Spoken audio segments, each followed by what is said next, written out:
you remember a time when you realized you were a leader? When was that for you?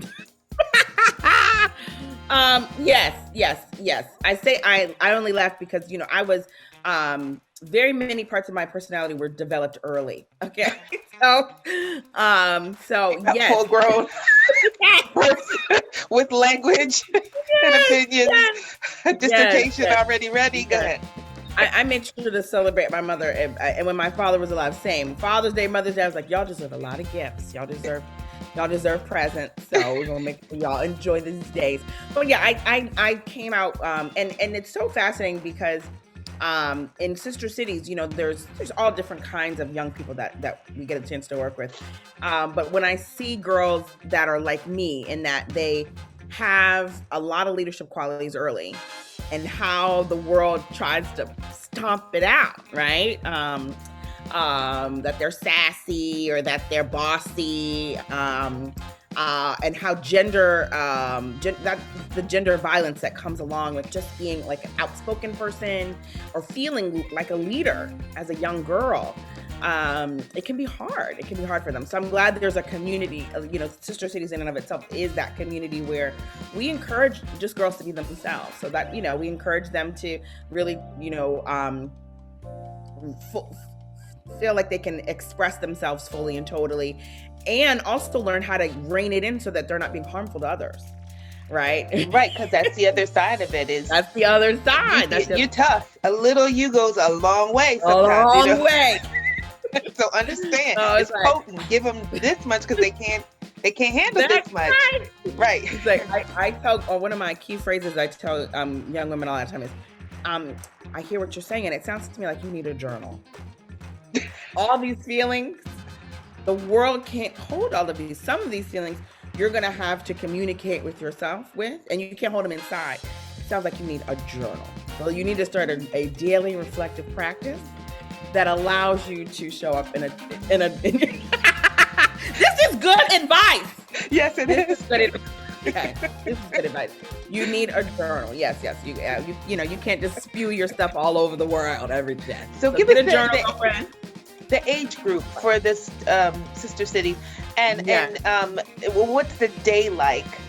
And again, I do want you to recall for me that day you knew you were a leader, unless you were telling me it was at birth. I mean, because it sounds. I don't remember a time. Unfortunately, I don't remember a time where I didn't feel like a leader. I mean, in terms of like, I really don't. So it's a part of my personality. I don't know if you know about Enneagram numbers or Enneagrams. No, but I'm a number. An Enneagram is a personality quiz. Mm-hmm. And you get assigned a different number, basically from 1 through 9. I'm a number 8. Number 8s are just by nature and design, just people who feel like, who enter a room and feel like, if there's something wrong, they feel personally responsible to manage it. I've always felt like that, even as a young, I remember even being in like daycare and being like, something's happening. I'm responsible for this. Unfortunately, you're not. So sit down. You know what I mean? Thank you. Have a seat. Thank you. But I always felt like, I need to fix this, or what's going on over here, or what's happening. I'm in, So, and that comes from a helpful place, but in a, in a small body, it's a lot. Yes, it is.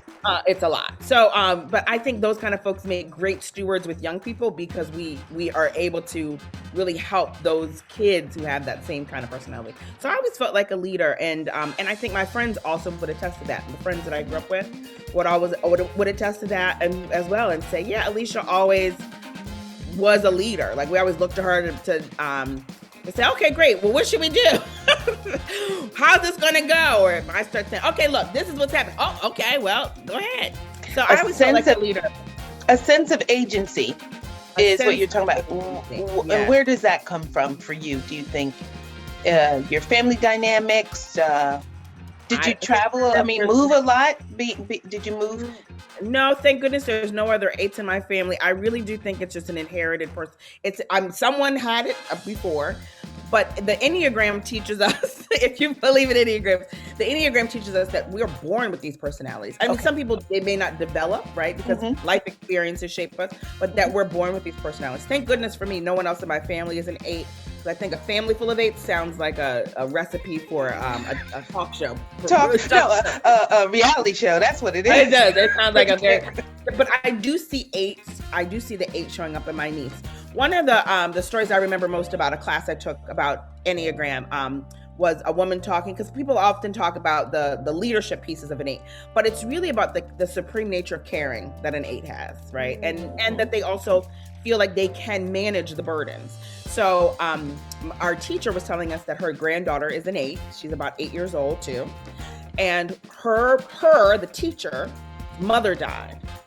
And at the funeral, the granddaughter felt like it was, came over and held her grandmother's hand through the whole thing and kept looking at you, making sure she was okay.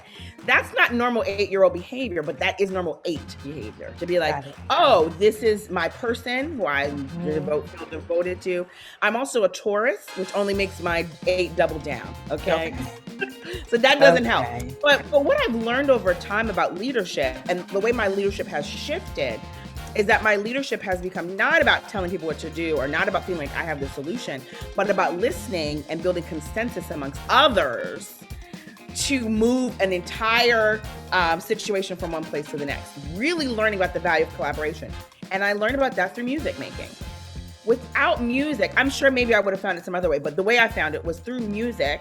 I started to learn about how to collaborate with others, and that my voice in the room was important, but that by adding other voices and creating something brand new, we were able to create something none of us could have ever dreamed of. By yourself. That's right. You can't make it by yourself. So doing that many times in choirs, in chamber ensembles, in music rehearsals, doing that many times started to kind of sink into me, and my leadership elevated. I would say now my leadership versus when I was a kid or when I was a teenager or even a young adult, my leadership, the way it shifted now is that I like to build the vision with other people. I like to say, okay, I have an idea. This is the problem. Do we all understand the problem?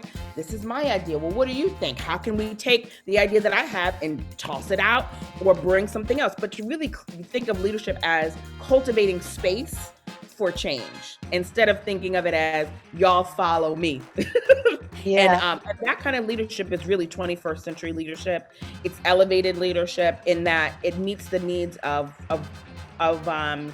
who we are as a people now, which is who we've probably always been, which is we're collectivists, right? We believe that's a part of, especially for me as a Black person, that's a part of my heritage, like this idea of we can make a little with a lot, right? $1 out of 15 cents. Yes. That's right. And so how does that show up then in the way that you lead? So people ask me a lot of times, like, how does just to even discuss, like, how does your racial background influence your leadership?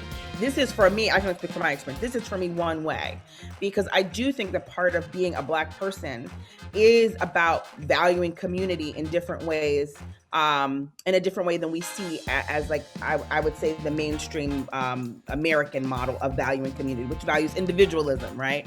And self over everything. That's not the way most of us were raised. We were raised to think about our impact in the community, how we can move everybody forward. And we weren't always able to do it, but that was the dream. That was the value. And so I bring that value to my work now and just growing over time. And I like being a leader. I consider myself as a leader to be a person who, and I'm happy to be checked at any moment. I'm happy for someone to say, actually, you're being problematic. I'm like, oh, okay, great. So I'm happy with that. That doesn't harm me in any way to grow in that way. So that's helpful. But I'm happy to be a person who is helping to create space. And my lens is always thinking about whose voice is not here. Who are we not hearing from? Are we making decisions on behalf of others? No way, not here. We're not doing that. So I like that about my leadership, and I like that it feels inclusive, and that I'm always willing to keep learning. So I think that's the other piece around being a leader. Keep learning, be humble, and it's not a Pied Piper. It's about building big tables for people to making space for people to come together, share across difference, and create solutions that, again, we'd never be able to come up with on our own. You just wouldn't be able to do it. That is such the ideal. It is so, for me, it feels almost like it's not possible. But when I see you and I hear you, I know it's happening. Oh, that's amazing. I know it's happening in the world. What a beautiful being you are, and what a special gift you have. I feel so privileged and lucky to have met you and learned about you celebrating the Black woman, 6-year-old. I knew I was a lesbian, you know, all of that.